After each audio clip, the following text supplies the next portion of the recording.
Merci, Monsieur le Président, Mesdames et Messieurs les élus.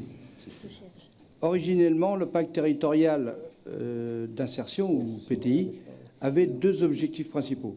D'une part, favoriser l'insertion des personnes éloignées de l'emploi et d'autre part, comme ça a été cité, rendre visibles les différents dispositifs existants dans les départements de la Charente-Maritime et de la Corrèze.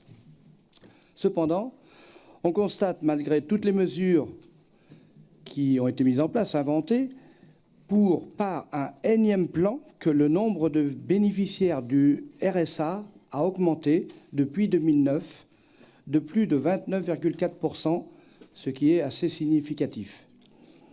Vous devez savoir qu'un véritable parcours du combattant qui attend toute personne en situation de précarité à la recherche d'un emploi, en fonction de son statut.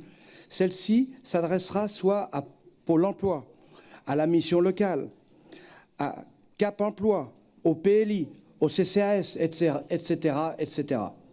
Mais c'est seulement après un certain délai de traitement, bien souvent, trop long, que ce demandeur d'emploi risque d'être, je dis bien risque d'être éligible au dispositif Nouvelle Chance, RSA, ASS et j'en passe.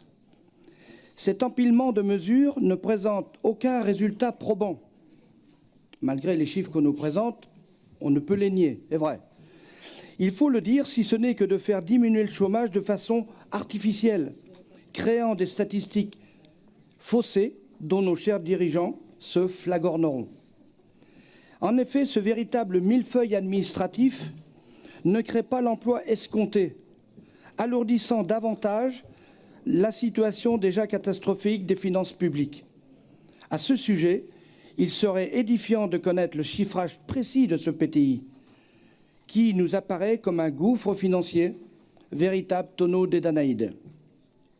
La politique électoraliste socialiste est l'unique bénéficiaire dans cette affaire, à grand renfort d'économie sociale et solidaire, ESS, d'égalité des chances, de politique de la ville, de services civiques, voire même de l'apologie du vivre ensemble, subventionnant au passage, je suis désolé de le dire, mais vos amis du MRAP, et du CIDFF, etc.